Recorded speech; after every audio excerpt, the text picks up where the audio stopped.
page 43.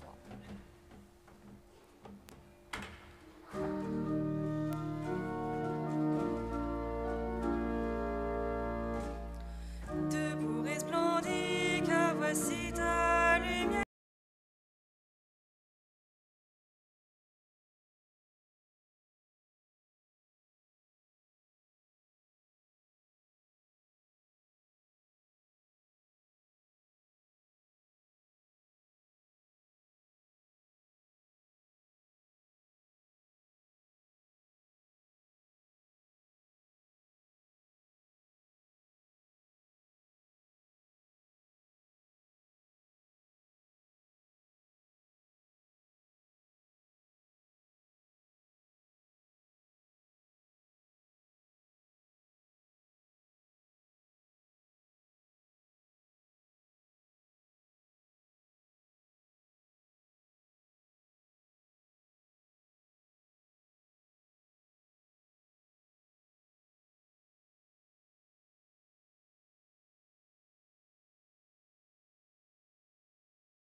Une certaine amertume de voir ce quota imposé à nos assemblées de ne pas dépasser 30 personnes. Alors j'ai décidé, comme un certain nombre de mes confrères, eh bien, de ne plus être très très doué en maths, et je ne sais plus compter. Voilà, nous sommes rassemblés, nous gardons nos distances de sécurité, et c'est ça qui est fondamental, que nous puissions nous préserver les uns les autres dans notre santé, et que le virus ne passe pas par nos comportements insensés. Nous sommes rassemblés donc dans cette église pour prier, écouter la parole de Dieu, nous nourrir de son Eucharistie, faire ensemble cette église qui est un phare à la face du monde pour donner à ce monde en recherche, en quête de sens, la lumière de Dieu. Précisément, nous pouvons commencer cette célébration en reconnaissant que nous sommes pécheurs, que bien souvent, trop souvent, nous n'avons pas cette espérance en nous qui nous stimule, qui nous fait aller de l'avant. Nous n'avons pas toujours dans nos cœurs cette lampe de la foi. Alors nous demandons pardon au Seigneur pour nos misères, nos fragilités, nos difficultés. Nous accueillons de sa part sa miséricorde qui sans cesse nous relance sur le chemin pour aller plus loin. Je confesse à Dieu Tout-Puissant, je reconnais devant mes frères que j'ai péché en pensée, en parole, par action et par omission. Oui, j'ai vraiment péché, c'est pourquoi je supplie la Vierge Marie, les anges et tous les saints, et vous aussi mes frères, de prier pour moi le Seigneur notre Dieu. Et que Dieu Tout-Puissant nous fasse miséricorde, qu'il nous pardonne nos péchés et nous conduise à la vie éternelle.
Ensemble, prions le Seigneur. Donne à tes fidèles, Dieu Tout-Puissant, d'aller avec courage sur les chemins de la justice à la rencontre du Seigneur, pour qu'ils soient appelés, lors du jugement, à entrer en possession du royaume des cieux. Par Jésus-Christ, ton Fils, notre Seigneur et notre Dieu, qui règne avec toi dans l'unité du Saint-Esprit, maintenant et pour les siècles des siècles.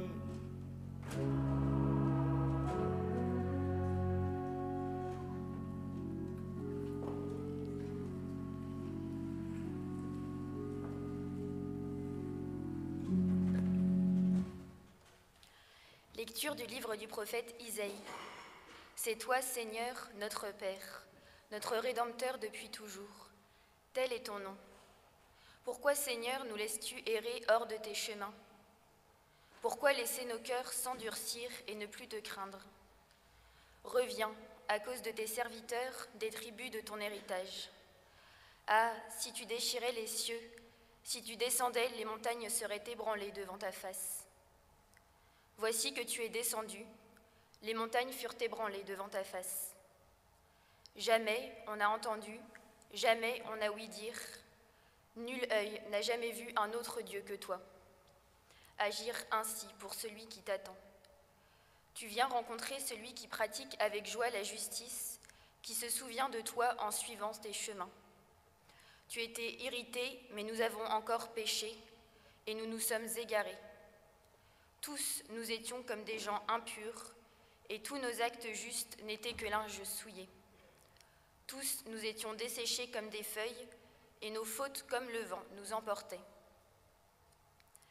Personne n'invoque plus ton nom, nul ne se réveille pour prendre appui sur toi. Car tu nous as caché ton visage, tu nous as livrés au pouvoir de nos fautes. Mais maintenant, Seigneur, c'est toi, notre Père. Nous sommes l'argile, c'est toi qui nous façonnes, nous sommes tous l'ouvrage de ta main. Parole du Seigneur.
Berger d'Israël, écoute, resplendis au-dessus des kéroubim.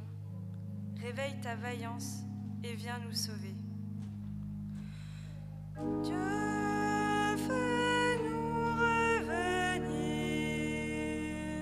que ton visage s'éclaire et nous serons sauvés. Dieu de l'univers, reviens. Du haut des cieux, regarde et vois. Visite cette vigne, protège-la, celle qu'a plantée ta main puissante. Dieu, fais-nous revenir, que ton visage s'éclaire et nous serons sauvés. Que ta main soutienne ton protégé, le Fils de l'homme qui te doit sa force. Jamais plus nous n'irons loin de toi. Fais-nous vivre et invoquer ton nom. Dieu, fais-nous revenir, que ton visage s'éclaire et nous serons sauvés.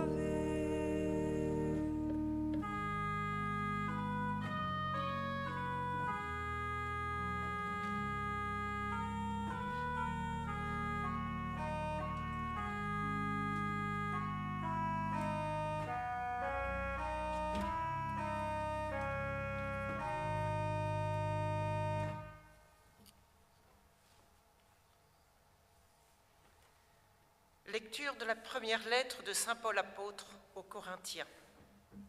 Frères, à vous la grâce et la paix de la part de Dieu notre Père et du Seigneur Jésus-Christ. Je ne cesse de rendre grâce à Dieu à votre sujet pour la grâce qu'il vous a donnée dans le Christ Jésus. En lui, vous avez reçu toutes les richesses, toutes celles de la parole et de la connaissance de Dieu.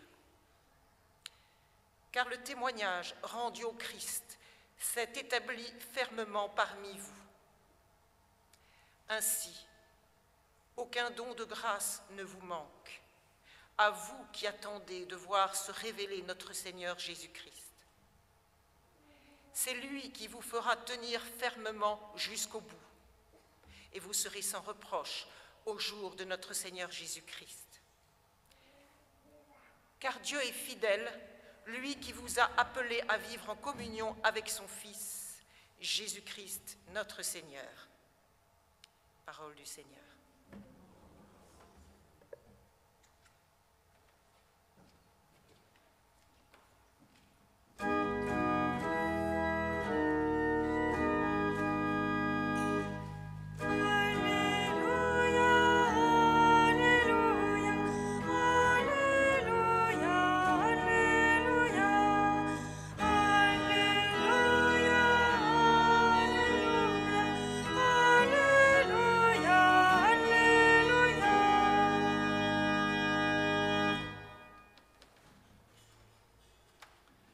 Fais-nous voir, Seigneur, ton amour et donne-nous ton salut.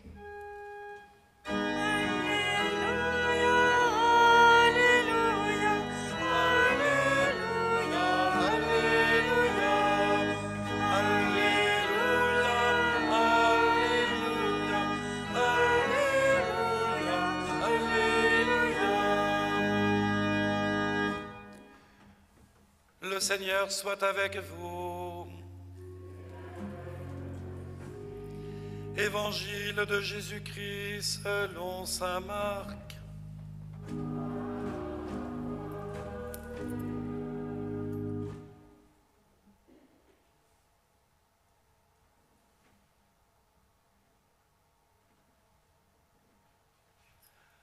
En ce temps-là, Jésus disait à ses disciples: « Prenez garde, restez éveillés, car vous ne savez pas quand ce sera le moment. C'est comme un homme parti en voyage.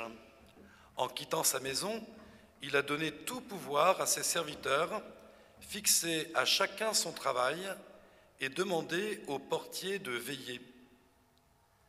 Veillez donc, car vous ne savez pas quand vient le maître de la maison, le soir ou à minuit, au chant du coq ou le matin. S'il arrive à l'improviste, il ne faudrait pas qu'il vous trouve endormi. Ce que je vous dis là, je le dis à tous, veillez. » Acclamons la parole de Dieu.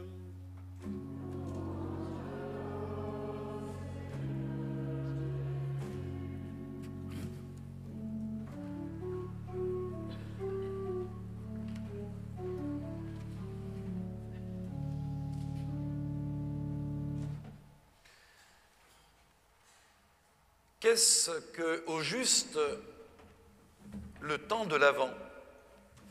Nous savons que le temps de l'Avent est un temps liturgique qui nous prépare à la grande fête de la Nativité du Seigneur, la fête de Noël, l'incarnation de Dieu dans l'homme, la naissance de Jésus.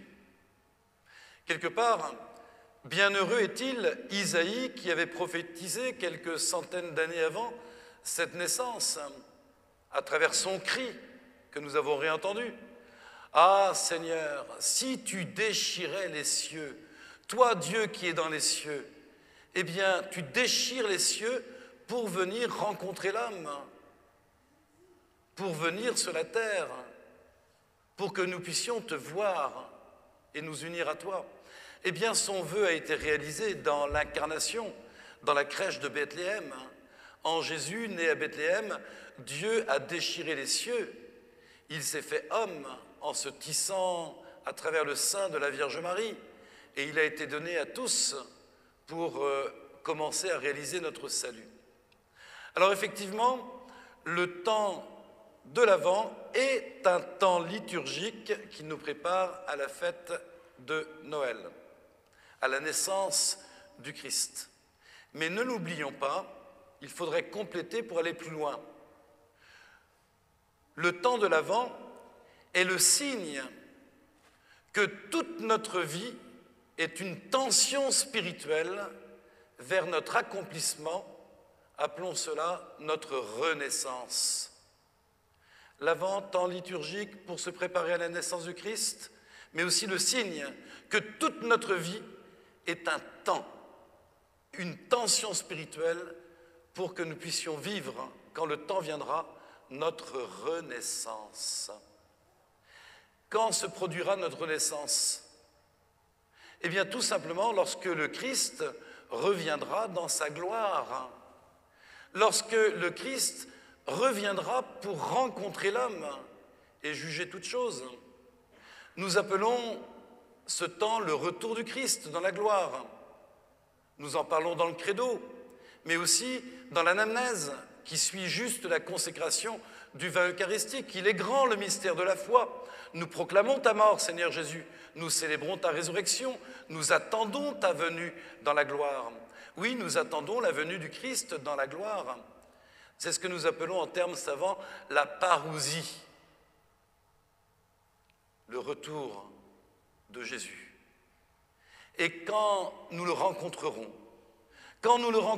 le Christ Jésus, il nous purifiera, il nous transformera, il nous insérera et nous introduira dans le cœur de la vie divine. Et nous renaîtrons. Notre renaissance, un jour, viendra.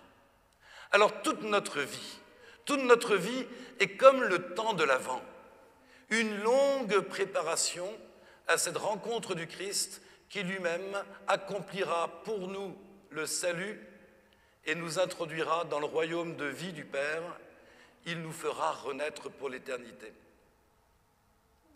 Alors vous voyez par derrière ce qu'on appelle les deux avènements du Christ. Premier avènement, son incarnation, sa naissance.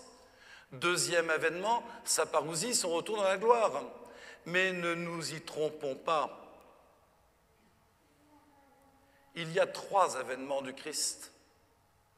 Parce qu'entre le moment de sa naissance et de son retour dans la gloire, il ne cesse de venir à notre rencontre.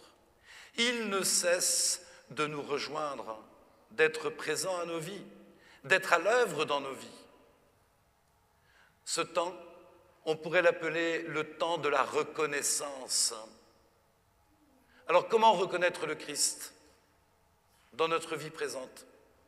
Par la prière qui nous unit à Dieu, par les sacrements, et éminemment celui de l'Eucharistie qui nous fait toucher le Christ Jésus, par la parole qu'il nous adresse et dont nous pouvons nous nourrir, en témoigner, en vivre, par le frère à travers lesquels le Christ se donne à redécouvrir. C'était l'évangile de dimanche dernier. Tout ce que vous avez fait à l'un de ces plus petits, qui sont mes frères, à moi aussi, vous l'avez fait. Donc le Christ Jésus se donne à reconnaître à travers les traits de nos frères et sœurs. La charité exercée est une manière de reconnaître le Christ. Alors vous voyez, il y a deux avènements plus un troisième. L'incarnation, il y a 2000 ans, la parousie, son retour dans la gloire, quand le temps viendra. Mais en attendant, il s'agit de le recevoir, lui qui ne cesse de venir nous visiter à travers les moyens que je viens de mentionner. C'est exactement l'évangile, exactement. Un jour, le maître de la maison est parti et il a confié ses biens à ses serviteurs. Et un jour, ce maître reviendra et il est question de veiller, et même de veiller de nuit, du soir à minuit, au chant du coq, ça veut dire c'est très tôt, et puis le matin. alors nous sommes appelés à veiller. C'est le même langage, reconnaître la présence et l'action de Jésus dans nos vies, ou veiller, c'est exactement la même chose. Alors oui, effectivement, le Christ est parti, il est dans le sein du Père. C'est ce que nous célébrons chaque année à la fête de l'Ascension. Il retourne prendre la place à la droite du Père. La droite ne signifie pas d'abord une situation géographique, ça signifie tout simplement qu'il partage également la dignité du Père. Et il reviendra dans la gloire. Ça veut dire que nous croyons à son retour, mais en attendant qu'il revienne, il a fixé à chacun sa vocation, son travail. Et notre vocation profonde, aux uns et aux autres, c'est de le reconnaître, de veiller, d'être attentif à travers tous les moyens que j'ai donnés, évidemment, et bien d'autres. Alors voilà notre vocation profonde et fondamentale, d'habiter ce temps, de marcher dans ce monde. Alors on pourrait dire que toute notre existence se déroule de nuit, comme il est question dans l'Évangile, le soir, à minuit, au chant du coq ou le matin. Nous sommes un peu dans la nuit, tout le temps de notre existence entre notre naissance et notre mort, entre notre naissance et notre renaissance. Nous sommes de nuit. Mais n'oublions pas, la nuit n'est jamais si noire que ça. Il y a de très belles nuits, étoilées, avec des scintillements magiques dans le ciel, des astres qui luisent et qui nous permettent de nous repérer sur cette terre, de marcher, d'éviter les pièges, de savoir mettre nos pas dans le bon chemin. Alors nous sommes tous dans la nuit. Pour certains, c'est la nuit du deuil ou de la maladie, du vieillissement. Pour d'autres, c'est la nuit de la crise économique, avec des commerces qu'on est obligé de fermer. Pour d'autres encore, comme chrétiens, c'est la nuit de la privation de la messe dominicale. Pour les pasteurs, la privation de leur peuple. La nuit, en fait, on peut la regarder chacun à notre niveau, on l'aperçoit, on la reconnaît. Mais dans cette nuit-là, nous ne sommes pas dans la nuit noire. Il y a des scintillements d'étoiles, il y a des scintillements d'astres. Et nous pouvons nous repérer, nous pouvons avancer. Le Seigneur ne nous abandonne pas. Il nous donne des témoignages. Il nous donne de pouvoir connaître des personnes qui nous tirent vers l'avant. Il nous donne des personnes pleines d'empathie qui nous donnent enfin le désir, nous-mêmes, de devenir empathiques pour d'autres. Il y a des tas de témoins, des tas de gens qui sont brillants autour de nous et qui nous aident à aller de l'avant. Alors oui, voilà, nous sommes un peu dans la nuit, mais une nuit éclairée, une nuit où l'espérance, la foi et la charité sont autant d'étoiles qui nous permettent d'avancer. Nous sommes dans la nuit, et c'est dans cette nuit qu'il s'agit de veiller. C'est dans la nuit qu'il s'agit de reconnaître la présence et l'œuvre de Dieu à nos côtés. Et n'oublions jamais que la nuit est toujours promesse de l'aurore. L'aurore, c'est l'éclatement de la lumière. Et au-delà de la nuit de notre existence humaine, nous connaîtrons l'aurore de l'introduction de nos vies dans le cœur même de la vie divine.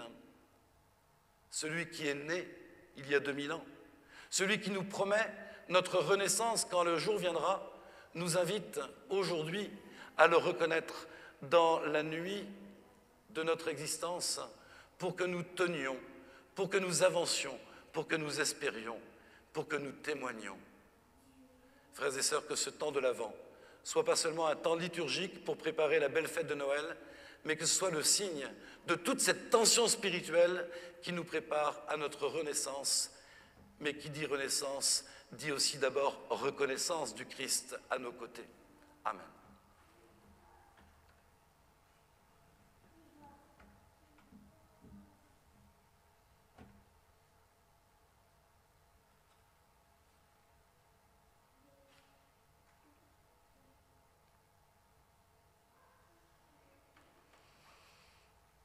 Dans la nuit étoilée de nos vies, en attendant l'aurore et la lumière de Dieu, nous proclamons notre foi, qui sont autant de lumières pour nous aider à mettre un pas devant l'autre.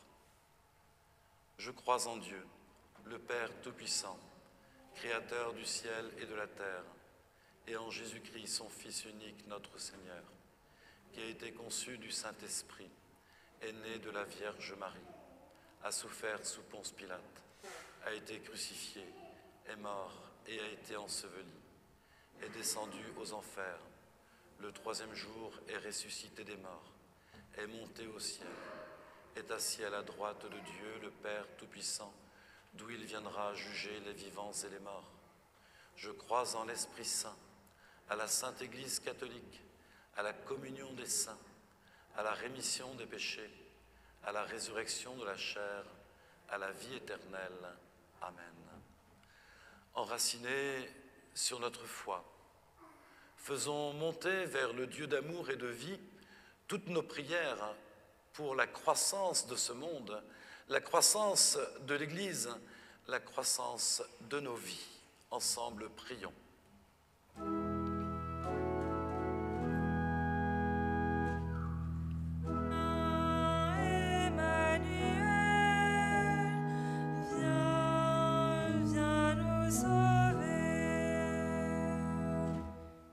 Seigneur, tu as demandé à tes évêques, à tes prêtres, de veiller pour garder et protéger ta maison.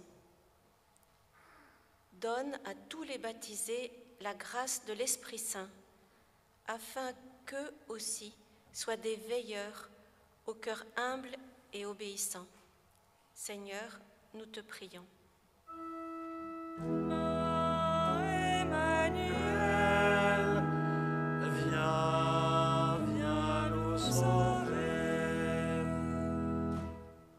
Seigneur, donne à nos frères pauvres et malades, durement atteints par les conséquences sanitaires et économiques de la pandémie, de trouver sur leur chemin des oreilles attentives, des regards bienveillants, signes de ta présence. Seigneur, nous te prions. Emmanuel, viens nous sauver. Seigneur, en ce début de l'Avent, donne aux membres de notre communauté d'être des témoins fidèles de ta parole et de rester éveillés pour attendre la venue de ton Fils dans la joie, la paix et la lumière. Seigneur, nous te prions.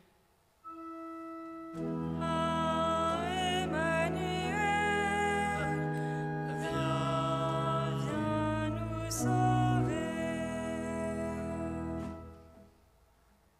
Oui, Seigneur Jésus, toi qui n'as pas d'autre désir que celui d'arracher tes enfants bien-aimés à leur nuit, nous t'en prions, daigne dans ta bonté exaucer nos justes demandes. Toi qui règnes uni au Père dans le Saint-Esprit pour les siècles des siècles. Amen.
prions ensemble au moment d'offrir le sacrifice de toute l'Église.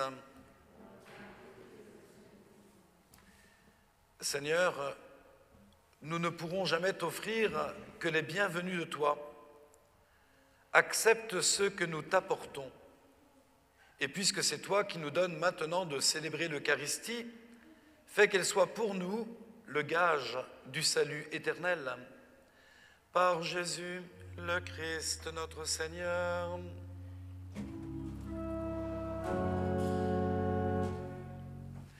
Le Seigneur soit avec vous. Élevons notre cœur. Rendons. Il viendra de nouveau, revêtu de sa gloire, afin que nous possédions dans la pleine lumière les biens que tu nous as promis et que nous attendons en veillant dans la foi. C'est pourquoi, avec les anges et tous les saints, nous proclamons ta gloire en chantant d'une seule voix.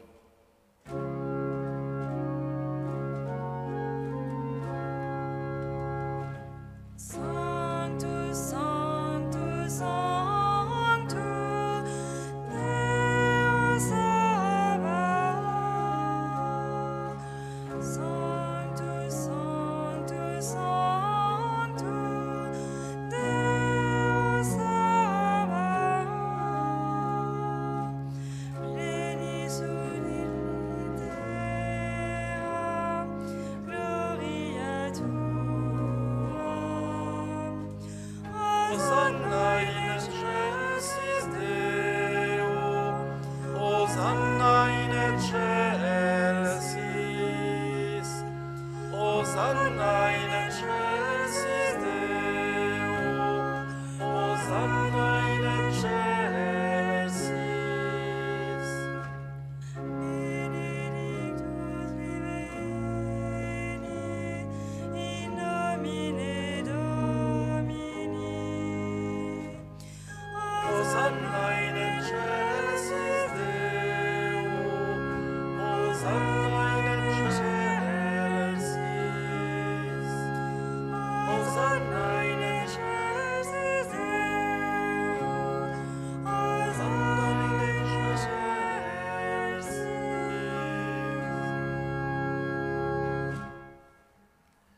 Toi qui es vraiment saint, toi qui es la source de toute sainteté, nous voici rassemblés devant toi.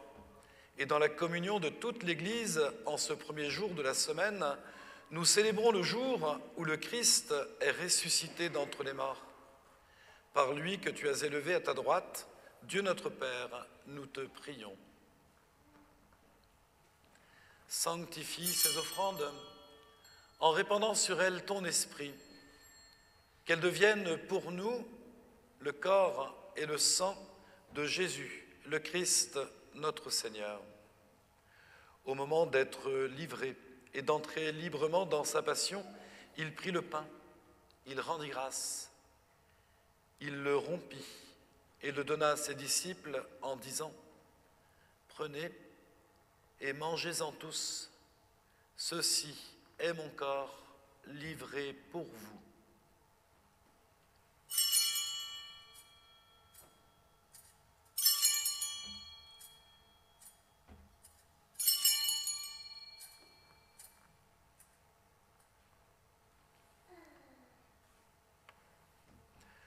De même, à la fin du repas, il prit la coupe. De nouveau, il rendit grâce et la donna à ses disciples en disant : « Prenez et buvez-en tous, car ceci est la coupe de mon sang, le sang de l'alliance nouvelle et éternelle, qui sera versé pour vous et pour la multitude en rémission des péchés. Vous ferez cela en mémoire de moi. »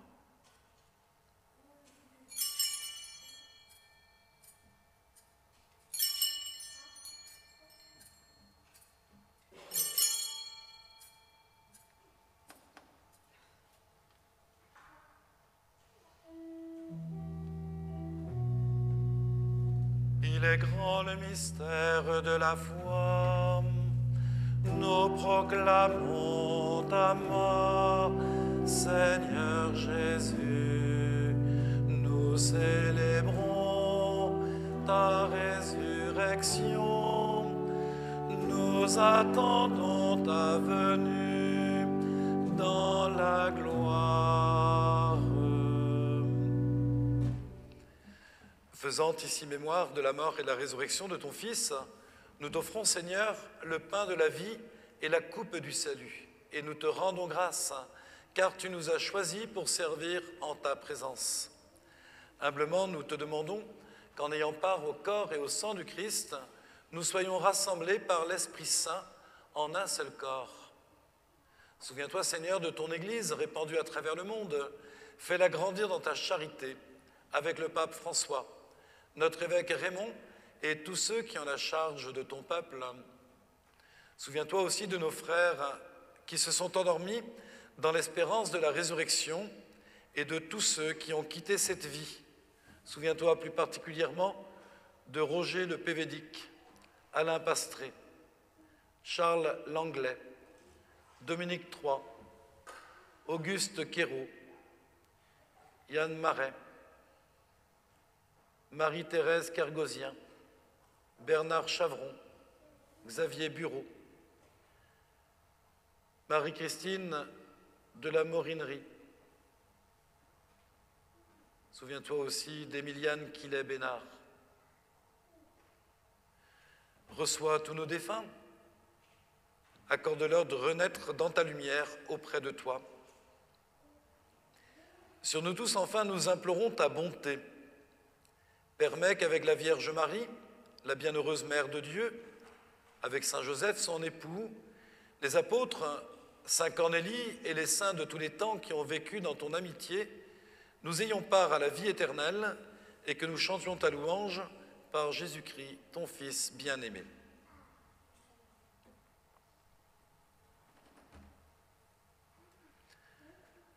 Par lui, avec lui et en lui.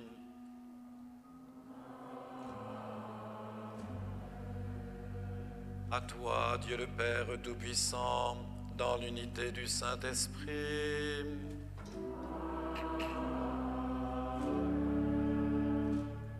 Tout honneur et toute gloire pour les siècles des siècles.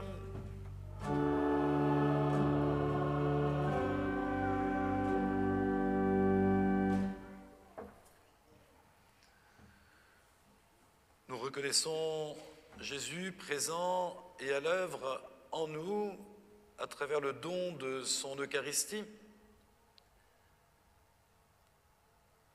Préparons-nous à l'accueillir en nos vies son œuvre d'amour, en redisant avec confiance la prière que lui-même nous a laissée. Notre Père, qui es aux cieux, que ton nom soit sanctifié, que ton règne vienne, que ta volonté soit faite sur la terre comme au ciel. Donne-nous aujourd'hui notre pain de ce jour. Pardonne-nous nos offenses, comme nous pardonnons aussi à ceux qui nous ont offensés, et ne nous laisse pas entrer en tentation, mais délivre-nous du mal. Délivre-nous de tout mal, Seigneur, et donne la paix à notre temps. Par ta miséricorde, libère-nous du péché. Rassure-nous devant les épreuves, en cette vie où nous espérons le bonheur que tu promets, et l'avènement de Jésus-Christ, notre Sauveur.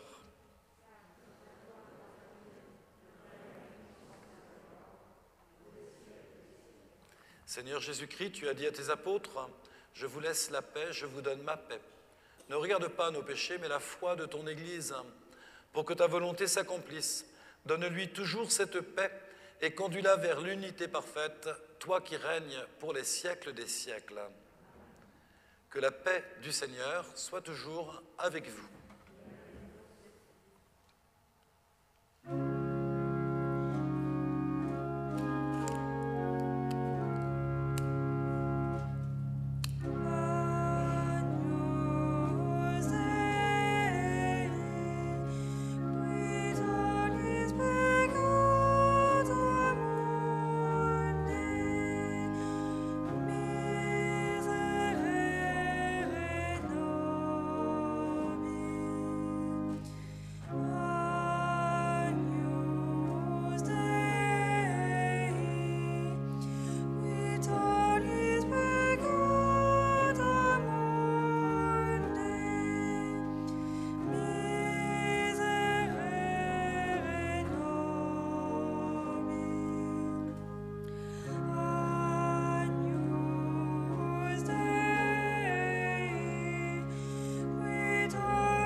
Heureux sommes-nous d'être les invités au repas du Seigneur.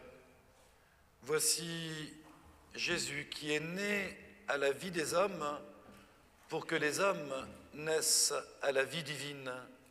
Le voici, l'agneau de Dieu qui enlève le péché du monde. Seigneur, je ne suis pas digne de te recevoir, mais dis seulement une parole et je serai guéri.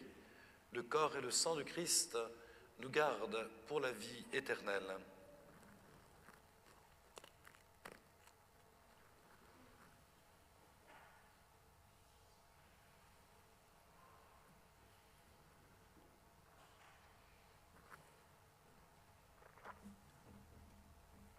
Le corps du Christ.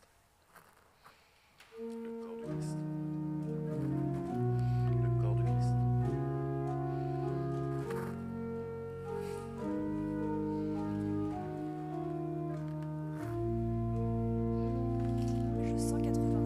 Je 185.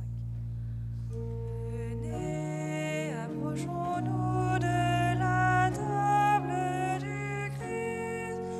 Il nous livre son corps et son sang.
Fais fructifier en nous, Seigneur, l'Eucharistie qui nous a rassemblés.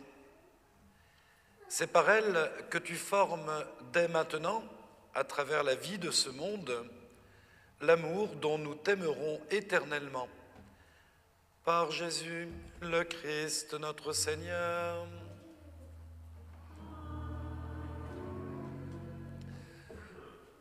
En quittant l'Église, vous pourrez prendre, comme d'habitude, la feuille dominicale. Donc, jusqu'à la fin du confinement, nous restons avec 9 messes dominicales sur nos 3 clochers. Les horaires sont les mêmes pour les 3 paroisses. 18h, la messe anticipée, 9h30 et 11h, les messes du dimanche. Nous maintenons aussi jusqu'à la fin du confinement les permanences d'un prêtre dans nos églises pour accueillir individuellement les paroissiens qui souhaitent échanger, se confesser, etc. Les mercredis à Ploarnel, jeudi à Saint-Cornélie, vendredi à la Trinité-sur-Mer et le samedi à Locmaria, ceci de 11h à midi.